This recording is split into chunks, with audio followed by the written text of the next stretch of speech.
काय सांगाल आज मनोज जरांगे पाटील यांचा लढा त्याला खरोखर यश मिळालंय की नाही मिळालंय? काय तुमची भूमिका याचिका करता? जय श्रीराम, जय श्रीराम, जय श्रीराम, जय श्रीराम, जय श्रीराम, जय श्रीराम, वंदे मातरम, वंदे मातरम, वंदे मातरम, वंदे मातरम, वंदे मातरम. वंदे मातरम. हिंदुस्थानातील या महाराष्ट्रामध्ये एक माझ्यावर अशी जिम्मेदारी आहे की खुल्या वर्गातील मग ब्राह्मण असतील, वैश्य असतील, जैन असतील, जे जे कुणी असतील, जे खुल्या वर्गातले आहेत, मग ते मागासांमधले गुणवंत असतील, त्यांच्या अधिकाराच्या जागा साबूत ठेवणे, त्या अधिकाराच्या जागांवर गदा न येऊ देणे, ती एक जिम्मेदारी आहे. त्यासोबतच जे मागास, खरे मागास आहेत, म्हणजेच जे लोहार भाऊ असेल, घिसडी भाऊ असेल, जे दगड फोडत राहते, लोहार भाऊ असेल की तळपत्या उन्हामध्ये घाम गाळत लोखंडाला धार करत असते, मग तो वडार भाऊ असेल, मग तो सुतार भाऊ असेल, पटाशी घेऊन आपलं काम करत असते, मग तो नावी भाऊ असेल, तो कष्ट करत राहतो, मग तो मसनजोगी भाऊ असेल, मग तो मंदिरवाला भाऊ असेल, मग तो वेगवेगळे जे जात समूह आहेत, जे जे कष्टाच्या आधारे मागास सुद्धा आहेत, सामाजिक मागास आहेत, त्यांच्या जागा, त्यांची गुणवत्ता एका विशिष्ट स्तरावर आणण्यासाठीची भारतरत्न डॉक्टर बाबासाहेब आंबेडकरांच्या विचाराचं जे संविधान आहे, जे प्रभू श्री रामचंद्राच्या समानतेच्या आधारावर, नीतीच्या आधारावर सामान्य हिंदुस्थानाला न्याय देण्यासाठीचं आहे, त्याच्यासाठीची आमची पैरवी आहे, त्याच्यासाठीचं माझं आणि डॉक्टर जयश्री पाटलांचं रक्षणाची जिम्मेदारी आहे. म्हणून मला आज असं सांगायचं आहे की माझे मराठा भाऊ जे म्हणजे ईडब्ल्यूएसच्या आरक्षणाचे लाभदायक आहेत, ते लाभापासून कोणी त्यांना वंचित करण्याच्या दृष्टीनं उभारलेलं हे आंदोलन होतं असं मी समजतो. परंतु आज जर आपण जे नोटिफिकेशन पाहिलं तर ते नोटिफिकेशन नोटीस आहे आणि म्हणून एकूण सगळ्या बाबींना सोबत घेऊन माननीय उच्च न्यायालयामध्ये लवकरात लवकर म्हणजे काय काय चालू आहे मागास आयोगापासून ते अधिकारांच्या रक्षणापर्यंत या सगळ्या गोष्टींसाठी जे आहे लवकरच न्यायालयाचं दार ठोठावण्यात येईल. तुम्ही परत कोर्टात जाणार, पण कोणत्या मुद्द्यावर? तुम्ही आता जसं बोललाय की हा अध्यादेश नाही तर ही नोटीस आहे. तुम्हाला म्हणायचं काय की मराठ्यांच्या तोंडाला तारा पुसती आहे? ईडब्ल्यूएस त्यांचा समावेश दूर झालाय. हे पहा, ज्यांनी हे उभं करण्याचा प्रयत्न केला, ज्यांनी याच्यामध्ये पाणी ओतण्याचा प्रयत्न केला, ते रोहित पवार, जे आझाद मैदानात सगळ्यांनी डोळ्यांनी पाहिले, तो संजय राऊत आणि तो निखिल वागळे, त्यांनी स्वतःची जागा तपासावी. दुसऱ्यांना टुकार आणि माझ्यावर टीका करणाऱ्या चाटूंना मला बोलण्याचा अधिकार नाही. आणि ह्या अशा चाटूंनी, संजय राऊत असतील किंवा तो निखिल वागळे असेल, अशा चाटू लोकांनी जे आहे हे असं भरीव घालून माझ्या सामान्य मराठा भावांना, माझ्या सामान्यातल्या सामान्य कष्ट करणाऱ्या मराठा भावांना त्यांची एनर्जी जी आहे, अशा प्रकारे मला असं वाटतंय की त्यांची एनर्जी फार महत्वाची आहे. कष्टकऱ्यांची ती एनर्जी आहे. ती एनर्जी पाहता आणि आत्ताची विद्यमान संविधानिक परिस्थिती पाहता मला असं वाटतंय की मराठा भावांनी जे पुस्तक आहे, ज्या पुस्तकाला आपण म्हणतो की कायदा आहे, त्या कायद्याचं वाचन करावं आणि त्या कायद्यातली कलमं पाहावीत, म्हणजे ज्यामुळे त्यांना स्पष्टपणे समजेल की ही काय परिस्थिती आहे आणि काय प्रकार आहे. त्यामुळे मला हे म्हणायचं आहे की जे आतापर्यंत बोललं गेलं सगळ्या सोयऱ्यांच्या संदर्भानं, त्या कायद्यामध्ये ऑलरेडी अंतर्भूत आहे. आणि अंतर्भूत असल्यामुळं मला असं म्हणायचं आहे की ज्या गोष्टी अंतर्भूत आहेत त्या गोष्टींवर ज्या प्रकारे एनर्जी, ज्या प्रकारे आपण ज्याला म्हणतो की म्हणजे वेळेचा अपव्यय, ज्या प्रकारे मला म्हणायचं की मनुष्यबळाचं झालेलं नुकसान, ह्या सगळ्या गोष्टी फार महत्वाच्या आहेत. आणि म्हणून मला असं वाटतंय की कोणी सुद्धा या गोष्टीला विजय उत्सव वगैरे वगैरे वगैरे वगैरे, माझं हे म्हणणं आहे की आपण संविधानिक भूमिकेसाठी असतंय, आरक्षण जय पराजयाचं लक्षण नसतंय. आणि त्यामुळं जिथे पुस्तकाच्या ओळीवर हे सगळं चालत असतंय तिथे मला असं वाटतंय की अशा प्रकारे दिशाभूल करणारी बाब असू शकते जरंगेंकडून. आणि मी 17 दिवस उपोषण केलेला माणूस आहे जेलमध्ये. मला माहिती आहे डॉक्टर जे असतात सरकारी असतात, खाजगी डॉक्टरांकडून तपासणी करून मी किती वीक झालोय मी कधी सांगितलेलं नाही. आणि मला माहिती आहे की उपोषणाच्या पत्रामध्ये जेव्हा तुम्ही लिहून देता की खाण्यापिण्याची व्यवस्था करून द्या, खजूर, आता मी तर खजूर खात नाही, दूध, मी तर दूध पित नाही. त्याच्यामुळे ह्या सगळ्या गोष्टी लक्षात घेता हे एक मी असं म्हणेल की वेगवेगळे म्हणजे स्टंट असतात. त्याच्यापैकीचा एक पॉलिटिकल स्टंट रोहित पवार असेल किंवा संजय राऊत असेल किंवा निखिल वागळे सारखे कोणत्याही पत्रामध्ये आज त्यांना नोकरी नसलेले लोक असतील त्यांनी हे उभं केलेलं कुभांड होतं. आणि ते कुभांड कोणत्याही कायदेशीर प्रक्रियेला म्हणजे टिकणारं नाहीये आणि ते टिकू शकत नाही. डंके की चोट पे मी सांगतो. राज्य सरकार वारंवार सांगते की आम्ही ओबीसी आरक्षणाला धक्का लागू देणार नाही, पण आता मराठा समाजाला बॅकडोर एंट्री दिली ओबीसी समाजातून. तर तुम्ही हे सरकारची या भूमिकेवर तुमचं काय मत आहे? कशाची एंट्री, कशाची बॅकडोर आणि फ्रंट डोर अशी काही एंट्री नसते. संविधानिक भूमिका असते. आणि मला माझ्या ओबीसी भावांना आणि खुल्या वर्गातील भावांना हेच सांगायचंय, तुमच्या अधिकाराचा रक्षक, एक सेवक, एक शिपाई म्हणून मी आहे. कोणी सुद्धा पॅनिक व्हायची गरज नाही. मला अनेकांचे फोन येत आहेत. कोणतीही बॅकडोर एंट्री असा प्रकार कायद्याच्या संहितेमध्ये नाही. आणि पुरेपूर मी तुमच्या एक गोष्ट आपल्या माध्यमातून आश्वासित करू इच्छितो की कायद्यामध्ये व्हॅलिडिटी नावाचा प्रकार आहे. कायद्यामध्ये 2000चा कायदा आहे. आणि त्याही पुढे जाऊन मला सांगायचं आहे की अशा प्रकारची एंट्री, बॅकडोर एंट्री कायद्यामध्ये तरतूद नाही.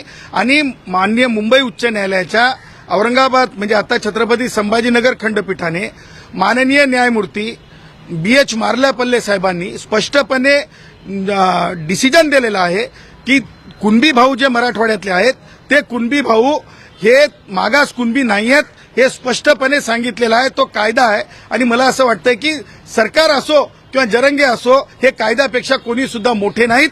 त्याच्यामुळे डंके की चोट पे फक्त चर्चा होऊ शकते, अशा प्रकारच्या नोटिसेस दिल्या जाऊ शकतात. परंतु कोणत्याही प्रकारे कोणीही अधिकारी जे आहे अगोदर मार्लापल्ले साहेबांची जजमेंट बघेल आणि त्याच्यानंतरच सर्टिफिकेट. मला सांगा, कालपासून जरंगे बोलत होता, काय बोलत होता की म्हणत होता की 37 लाख प्रमाणपत्र वाटण्यात आले.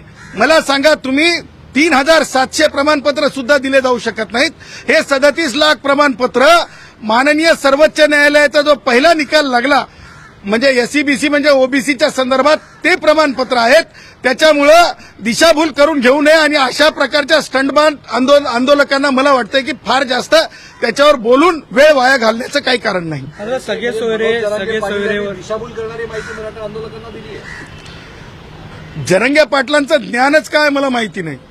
जरंगे पाटील कोणत्या लॉ कॉलेजमधून पास झालेले आहेत किंवा जरंगे पाटलांनी कोणत्या विषयात डॉक्टरेट केलेली आहे किंवा जरंगे पाटलांनी कोणती याचिका दाखल केलेली आहे. हा, मराठा समाजामधले अनेक विद्वान लोकही आहेत. त्यांनी म्हणलं तर वेगळी गोष्ट आहे. विनोद पाटील असतील किंवा दत्ताभाऊ पाथरीकर असतील, ही मोठी माणसं आहेत. त्यांनी म्हणलं एखाद्या वेळेस तर मी समजू शकतो.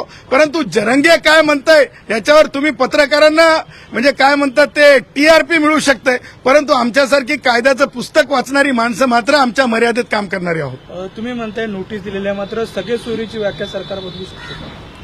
अहो, ते ऑलरेडी अंतर्भूत आहे. ब्लड रिलेटिव्ह लिहिलेलं आहे. मी तुम्हालाच पर्टिक्युलरली आता वर दाखवलं की ब्लड रिलेटिव्हचा अर्थ काय. आजोबा कोण आहे, डिस्टंट रिलेटिव्ह आहे की ब्लड रिलेटिव्ह आहे. बाप कोण आहे, डिस्टंट रिलेटिव्ह आहे की ब्लड रिलेटिव्ह आहे. चुलत भाऊ कोण आहे, डिस्टंट रिलेटिव्ह आहे की ब्लड रिलेटिव्ह आहे. काही नवीन नाही, सगळं जुनंच आहे कायद्यातलं.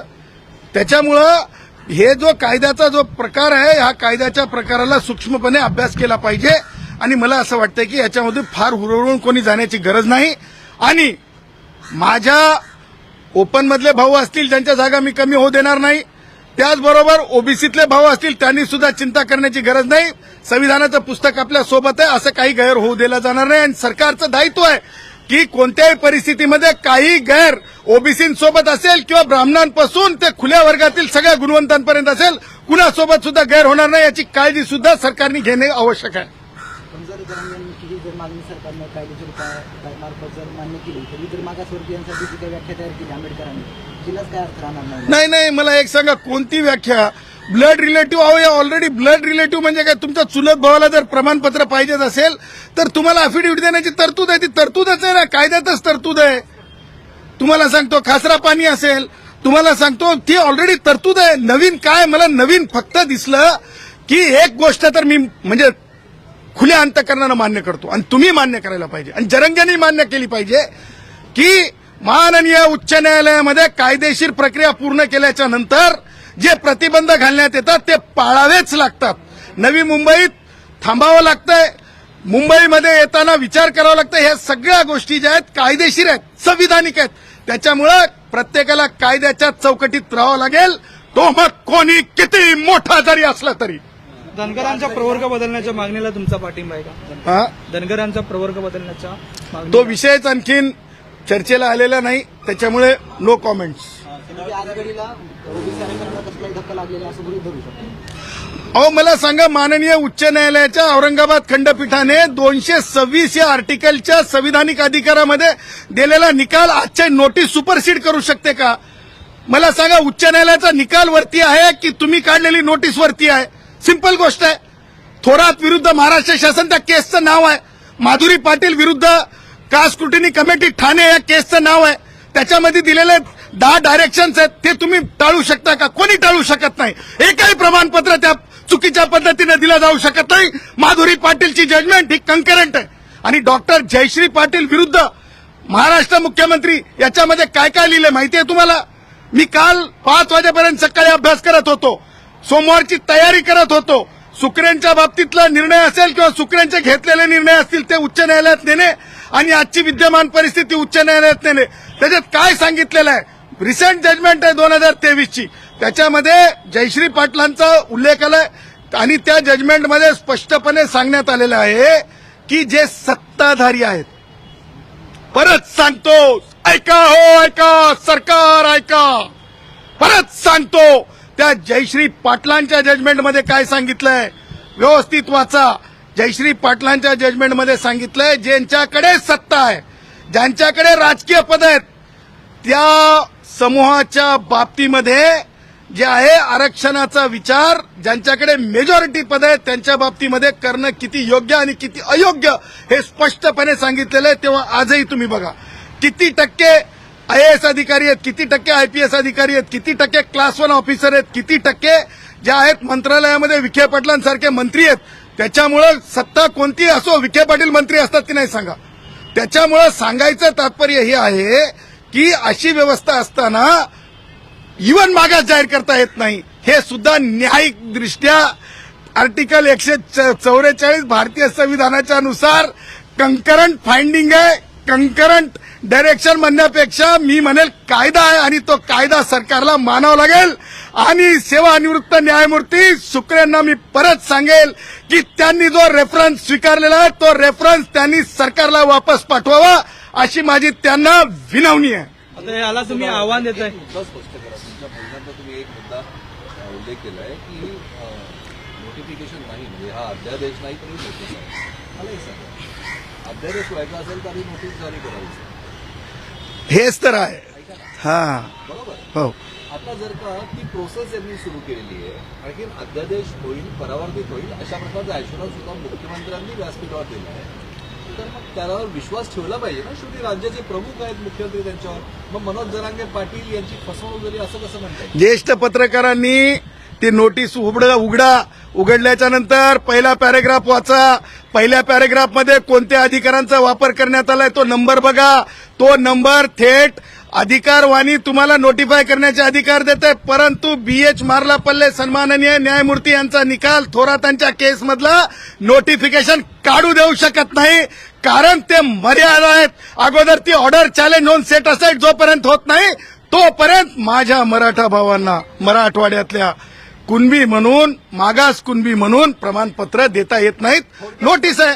थोडक्यात स्पष्ट करा की सरकारनं मनोज जरांगे पाटील यांना आश्वासन देताना कंटेम्प्ट ऑफ कोर्ट करायची जरूरत केली आहे. सगळ्यात अगोदर तर मला हे म्हणणं आहे की जरंगेंनी स्वतःच कंटेम्प्ट ऑफ कोर्ट केलेला आहे, कारण सर्वोच्च न्यायालयाचा निकाल असताना आणि एकूण फाइंडिंग्स कंकरंट असताना ज्या प्रकारे आंदोलन करून म्हणजे काल मला नवी मुंबईतूनही लोकांचे फोन आले, आपणही पाहिलं ज्या प्रकारे त्रास द्यायचा हेतू होता तो अशुद्ध हेतू होता. आणि क्लीन हँड जर असतील तरच कायदा सपोर्ट करते, क्लीन हँड नसतील तर कायदा सपोर्ट करत नाही. याला आता तुम्ही आव्हान देणार हे अहो सोमवार येऊ द्या, लोकांना आपापल्या घरी जाऊ द्या, शांत चित्तानं सोमवारची वाट बघा. दुसऱ्या बाजूला जर पाहायला गेलं तर ह्या आरक्षणावरून तुमची सिक्युरिटी आहे ती वाढवण्यात आलेली होती. यानंतर आता मनसे टीका करते की दर महिन्याला 20 लाख रुपये खर्च तुमच्या सिक्युरिटी होते. सरकारचे जावं आहेत काय, अशा शब्दात टीका करते. ते काय जावं येत काय, ते कॅमेरे लावलेत, ते ह्याच्यावर किती खनखन खनखन खटखट खटखट खट नोटा मोजल्या चालल्यात. हे बघण्याला ते कोण आहेत? त्यांचा राज ठाकरे काय मालक झालाय का? राज ठाकरेचं कर्तृत्व काय, राज ठाकरेची पार्श्वभूमी काय, असं बोलायला गेलं तर खूप बोलू शकतो. आज तो वेळ नाही, आज तो विषय नाही. त्यांनी टोल नाके बघावे आणि टोल नाक्यावरले किती पैसे मोजले चालले ते बघावे. त्यांनी सरकारला शहाणपण शिकवण्या एवढं आणि माझ्यावर टीका करण्या एवढे ते मोठे नाहीत. 1 to 1 राज ठाकरे सदावर ते येऊ द्या. मी सांगतो, कोणी कार्यकर्ते छोटी छोटी माणसं बोलत असतील तर त्यांच्यावर मी रागवणार नाही. तुम्ही याचिका केली होती, तुमचा एकंदरीत विरोध होता या एकंदरीत जरांगीच्या मागण्या, पण मागण्या पूर्ण मान्य नाही झालेल्या दिसत आहेत एकंदरीत आपण बघतोय. तर आता तुमची नेमकी भूमिका काय आहे? बघा, मागण्या कोणत्या हो? मागण्याला काहीतरी संविधानिक आधार लागत असतो. माझा मराठा समाज जो आहे ना, तो सामाजिक मागास नाही. आणि खजूर खाऊन, दूध पिऊन, माझ्या स्वतःच्या डॉक्टर, अहो मला हे सांगा, मी तर नाही खात. माझ्याकडे कोणी डॉक्टर तारक नाही. माझ्याकडे तर सरकारी डॉक्टर होते, आपण सगळ्यांनी बघलेले आहेत. त्याच्यामुळे मला हे म्हणायचं आहे की अशा प्रकारे बघा, लक्षात ठेवा, सत्य टिकतंय, दूध का दूध, पाणी का पाणी. थोडं थांबा, सगळ्यांच्या लक्षात येईल काय होतं आणि काय नव्हतं. ओबीसी आरक्षणाच्या बचावासाठी तुम्ही न्यायालयीन लढाई तर लढणार आहात, पण वेळ पडली तर रस्त्यावरची लढाईला तुमची तयारी आहे? काय गरज आहे? अत्यंत संविधानिक पुस्तकावरला आधार आहे. मला काय एक म्हणजे काहीतरी मिळवण्यासाठी काहीतरी आटापिटा. मला 2च लेकर आहेत आणि मी स्मॉल फॅमिलीवर विश्वास करणारा माणूस आहे. मी काय बाबा, मी जन्माला काही 4-5 लेकरं घातलेले नाहीत. जरांगे संपूर्ण राज्यातील लेकरा बाळांचा विषय मानतात. स्वतःचा बी आहे ना त्यांचे बी तर लेकरं शिकायचे, 4ही लेकरं. पण ते तरतूद आहे का? त्या कायद्यामध्ये तरतूद आहे का? या मागण्या मान्य झाल्या म्हणजे सरकार झुकलंय असं म्हणायचं का तुम्हाला? कोणत्या मागण्या मान्य झाल्यात? झुकण्याचा आणि म्हणजे विरोध करण्याचा आणि उभं राहण्याचा काय संबंध आहे? अहो मला एक सांगा, हे काय राजकारणाची निवडणूक होती का गुलाला उधळायला? आम्ही सर्वोच्च न्यायालयामध्ये जिंकलो. सामान्यातला सामान्य ओबीसी सर्वोच्च न्यायालयामध्ये जिंकला, सामान्यातला सामान्य ब्राह्मण सर्वोच्च न्यायालयात जिंकला, असं म्हणायचं का? नाही. ह्या संविधानिक भूमिका असतात, त्याला चुकीच्या पायंड्याने नेऊ नका, याला राजकीय स्वरूप देऊ नका, एवढंच माझं म्हणणं. सामाजिक भावनेचा अवमान कोणी करू नये असं जरी तुम्ही म्हणत असला तरी सामाजिक भावनाही असते. पण या सगळ्या विषयात ज्या सरकारवर तुम्ही तोडसूक घेत आहे, त्या सरकारमधले एक मंत्री छगन भुजबळ यांनी आरोप केलाय की मनोज जरांगे पाटील यांना दिलेलं आश्वासन हे फसवं आहे. ईडब्ल्यूएस मधनं मराठ्यांचा जो लाभ मिळत होता तो आता मिळणार नाही. कायद्याच्या अभ्यासकात, संविधानाच्या अभ्यासकात, आरक्षणाच्या आभ्यासकात छगन भुजबळ यांच्या आरोपामध्ये तथ्य आहे. काय सांगा? नाही, भुजबळ साहेबांनी जे सांगितलंय की ईडब्ल्यूएस पासून मराठा समाज वंचित होत आहे, जिथं 10% जागा स्पष्ट होत्या त्या जागांपासून मराठा समाज वंचित होत आहे, हे काही वेगळं सांगण्याची गरज नाही. आणि राहिला प्रश्न ओबीसी मधून मला सांगा, प्रमाणपत्र कसे मिळणार? ओबीसी मधून प्रमाणपत्र मिळणं हे दुर्लभ गोष्टी आहेत.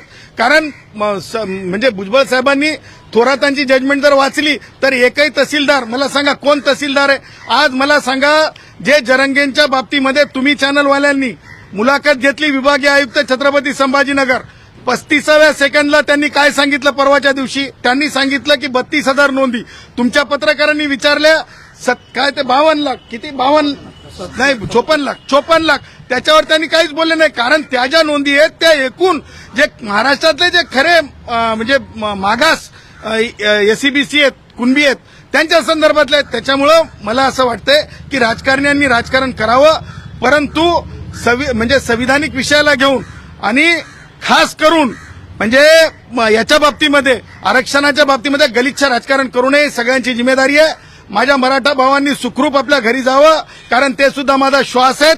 आणि हेच म्हणेल की ह्या पुढं पुस्तक वाचाल तर वाचाल, नाहीतर चुकीच्या मार्गानं चुकीच्या मार्गानं वेळाचा अपव्यय, चुकीच्या मार्गानं स्वतःला त्रास करून घेणं आहे. या व्यतिरिक्त जरंगेच्या आंदोलनात फार जास्त आहे असं मला वाटत सर, नाही. तुमचं हे आवडतं सरकार आहे, अनेक निर्णयाला तुम्ही पाठिंबा दिलेला आहे. हा निर्णय तर सरकारनंच दिलेला आपल्याला पाहायला मिळतंय. मग नेमकं चुकीचं कोण? सरकार चुकीचं की एक लक्षात ठेवा, सरकार मायबाप असते. जरंगेंनी काय सांगितलं? सगळे सोयरे. मी तुम्हाला, तुम्ही स्वतःच वर होतात, मी तुम्हाला पुस्तकातली व्याख्या दाखवली. सगळे सोयरे जवळ, सगळे सोयरे आणि ब्लड रिलेटिव्ह याच्यात काय फरक आहे? ब्लड रिलेटिव्ह असेल तरच सगळा सोयरा असते. त्याच्यामुळे मला असं वाटतं, मला चुकीचा मराठी म्हणजे याचा शब्द वापरायचा नाही आपल्या गुराखी भाषेतला, कारण मी गुराखी साहित्याचा अभ्यासक आहे. त्याच्यामुळं म्हणजे कडीला ऊत वगैरे मला म्हणायचं नाही. त्यामुळं नवीन काही आहे असं वाटत नाही मला. सिंपल आहे आणि सगळ्यांनी सुखरूप घरी जावं, जरंगेने सुखरूप जावं. जरंगेने म्हणजे उपवास खरंच केला असेल तर स्वतःच्या प्रकृतीची काळजी घ्यावी. त्यांची मान्यता आहे की त्यांच्या मागण्या पूर्ण झाल्या आहेत. काही शुभेच्छा आहेत का त्याच्यासाठी? कोणत्या मागण्या तुम्ही तरी सांगा पूर्ण झालेल्या आहे? 1, 2, 3, 4 मला सांगा. 307 सारखे गुन्हे वापस घेऊ शकतात का? मला सांगा 307 सारख्या गुन्ह्याला रिपोर्ट फाईल केला जाऊ शकतो का? मला सांगा पोलिसांवरील म्हणजे हल्ले याच्यावरले गुन्हे मागे होऊ शकतात का? मला सांगा सर्वोच्च न्यायालयाने एसटी महामंडळाच्या बसेस फोडलेल्या बाबतींमध्ये काय निर्देश आहेत? कोणाच्या खिशातून पैसे वसूल करायचे? मला सांगा माझ्या गाडीचे काच फोडले ते पैसे कोणाच्या खिशातून वसूल करायचे? हे सगळे पैसे जो माणूस आंदोलनाची घोषणा करतो, जो माणूस आंदोलनामध्ये सहभागी होतो, ह्या सगळ्यांकडून वसूल करायचे. मला नाही वाटत की त्याच्यातले कोणते गुन्हे वापस होऊ शकतात. मला नाही वाटत की मान्य मुंबई उच्च न्यायालयाच्या मार्लापल्ले साहेबांच्या जजमेंटच्या नंतर सरकारचं हे काय नोटीस काय ते टिकू शकते. त्यामुळे मला तुम्ही सांगा की कोणती मागणी 37 लाख कोणते कुणबी मराठा आहेत त्यांना मिळाली का सांगा मला तुम्ही. शेवटचा प्रश्न, हां बोला. तुम्ही म्हणताय की सोमवारी उद्या, सोमवारी हो, सोमवारी इथेनभूत सगळी गोष्ट आपल्या समोर येईल. थोडी वाट बघा. तुम्ही न्यायालयात सोमवारी जाणार आहे का? आणि भुजबळांनी जी बैठक बोलवली आहे, तुम्ही त्याच्यात सहभागी होणार का? ओबीसी नेत्यांशी तुम्ही चर्चा करताय? मला जे मानवतासाठी काम करतात त्यांच्या सगळ्यांकडे जावं वाटतंय. मग राष्ट्रीय स्वयंसेवक संघ असेल, भुजबळ साहेबांचं संघटन असेल, बौद्ध भिक्खू संघ असेल, सगळीकडे जायला आवडतंय मला. परंतु माझ्या वेळेअभावी बऱ्याच ठिकाणी मी जात नाही. तुम्ही पाहिलं का मला एखाद्या आंदोलनाच्या मंचावर? त्यामुळे सांगायचं तात्पर्य हे आहे की मी सगळीकडे जाणारा माणूस आहे, परंतु वेळेअभावी मी गेलो नाही याचा अर्थ मी त्यांच्यापासून वेगळा असं समजू नये. एक शेवटचा प्रश्न, आझाद मैदानावर जो जल्लोष आहे तर ते मराठा आंदोलन डंकी चोटपर आरक्षण मिळवलं असं प्रतिक्रिया देतात. डंके की चोट पे तर म्हणजे माझी ताई सुप्रिया ताई सुद्धा बोलली. त्याच्यामुळे डंके की चोट पे हे मी दिलेलं ब्रीद आहे, मी दिलेली वाक्य आहे, शब्द आहे. त्याच्यामुळे अनेक जण बोलतात आणि बोललं पाहिजे.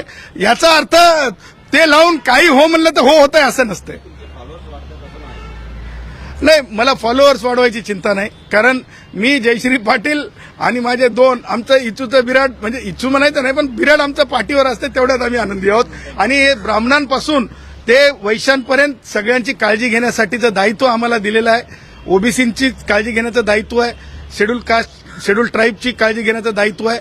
देशामध्ये जे कोणी कष्टकरी आहे, स्ट्रीटवरला माणूस असेल, बाळ असेल, आजारी माणूस असेल, सगळ्यांचं दायित्व आमच्यासोबत आहे. त्याच्यामुळं ती आमची जिम्मेदारी म्हणून आम्ही वागतो.